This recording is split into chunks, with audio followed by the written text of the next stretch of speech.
The digital clock on the dashboard flickered to 11:47 p.m.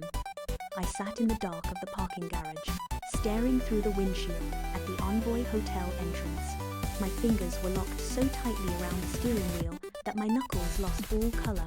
Then, the lobby doors pushed open. Tyler walked out.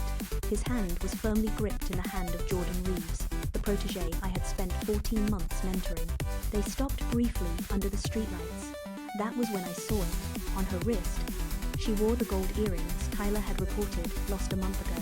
The weight of the lie hit me, cold and heavy. I could have shifted into drive and slammed the car into the curb. I could have screamed until my throat tore. Instead, I watched them walk until they dissolved into the shadows of the city. I did not move. I did not make a sound. I waited for the silence to settle, shifted the gear into reverse, and drove home alone. The betrayal was complete, but the game had only just begun. The house was quiet when I walked through the door. I did not turn on the lights. I went straight to the desk, opened my laptop, and began the work of dismantling my own life. Every file Jordan touched, every email she sent, every trace of her intrusion was pulled into a single, encrypted folder. I reached out to IT before dawn, requesting the raw server logs. The data arrived within hours. There it was in black and white, 247 separate instances where she had accessed my private folders, almost exclusively between 2 and 4 in the morning. She had been picking the lock of my career while I was sleeping. By Sunday afternoon, I had 2 lawyers on retainer. I fed them every piece of digital debris I had collected. The strategy was set, but the performance required finesse. That evening, I sat across from Tyler at brunch. I reached across the table, took his hand in mine, and felt nothing but the hard, cold necessity of the coming collapse. I kept my face soft and my eyes steady. He suspected nothing. The hunt had moved from the digital realm into the living room, and I was holding all the cards. Monday morning felt like a performance. I walked into the office, organized my desk, and greeted the team with the same measured tone I had used for years. Tyler was a ghost in the hallway, and Jordan was at her station, typing away at the very files I knew she had already compromised. Then, Priscilla leaned into my office and closed the door. She did not look at me. She kept her eyes on the glass partition. She had been tracking internal server traffic, too. She slid a single sheet of paper across the desk. It was a log of unauthorized access points, but these did not lead to Jordan. They led directly to Mr. Whitfield. Jordan was not acting for herself. She was a puppet. Mr. Whitfield had been pulling the strings for months, feeding her information to dismantle my projects and poison my reputation from the inside.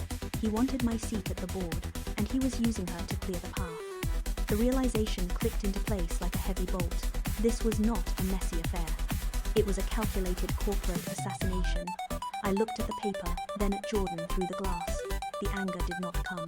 Instead, my mind sharpened. I had been fighting a thief, but I was actually at war with an empire. I nodded to Priscilla and told her to keep digging. The game had just become much larger than I'd ever imagined. The coffee shop in Brookline was tucked away, far from the reach of the office grapevine. I found Eleanor at a corner table, a heavy leather bag resting by her feet.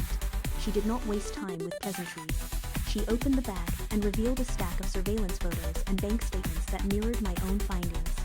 We spent 2 hours in a low-voiced exchange of data. The timeline was precise. Jordan and Tyler had been together for 11 months, long before she was ever hired at our firm.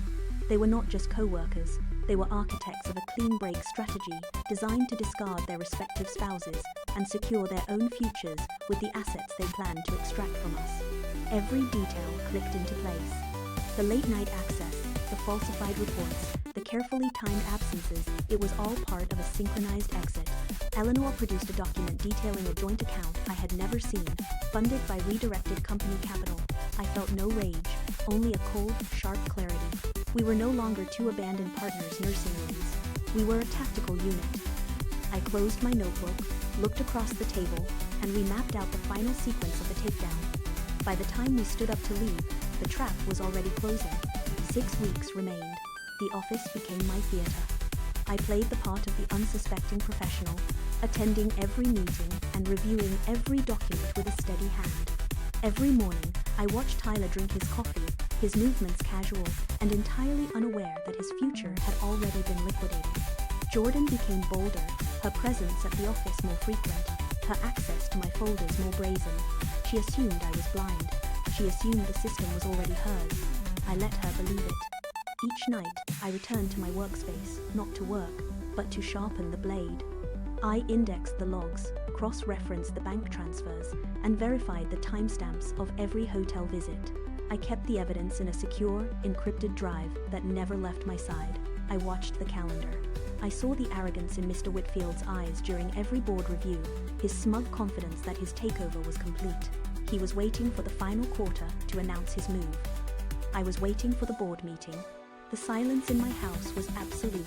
I did not confront. I did not argue. I simply methodically dismantled the foundation of their lives, piece by piece. The trap was set, the evidence was airtight, and the date of the execution was locked in.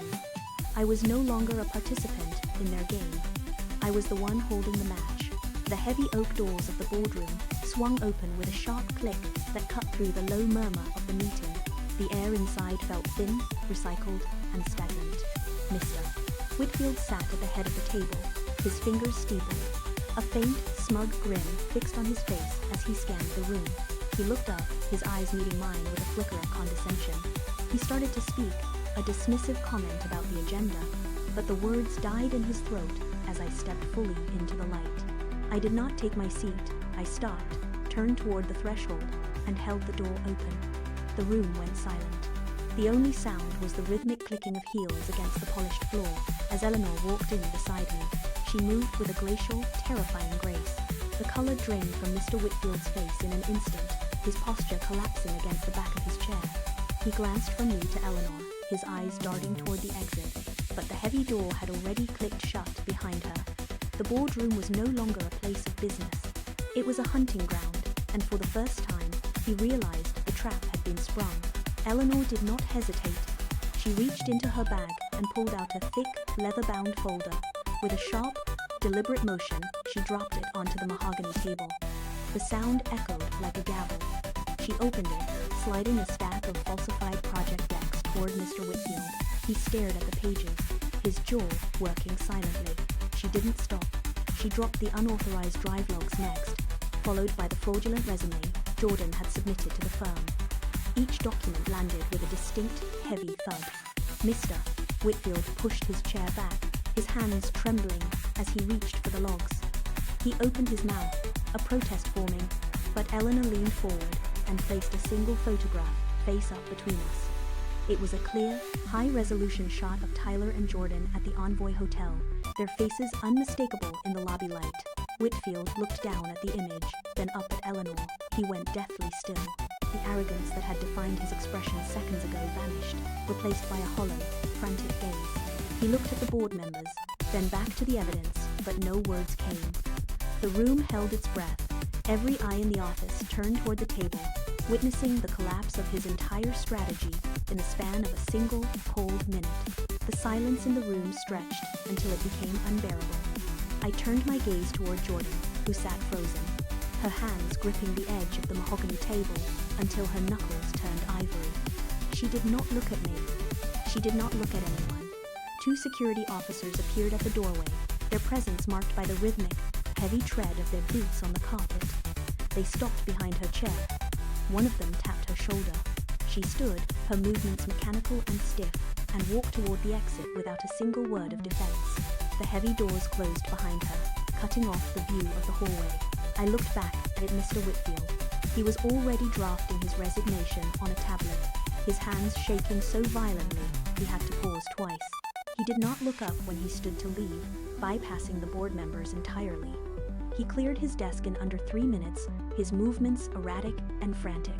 By the time the afternoon sun hit the windows, the office floor felt different. The tension had evaporated, replaced by a cold, clinical sense of order.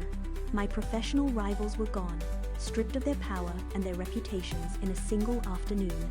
I remained at the table, watching the dust motes dance in the light. The silence now a testament to my total victory. I walked through the front door of our home at 6 p.m. The house was quiet, the air stale.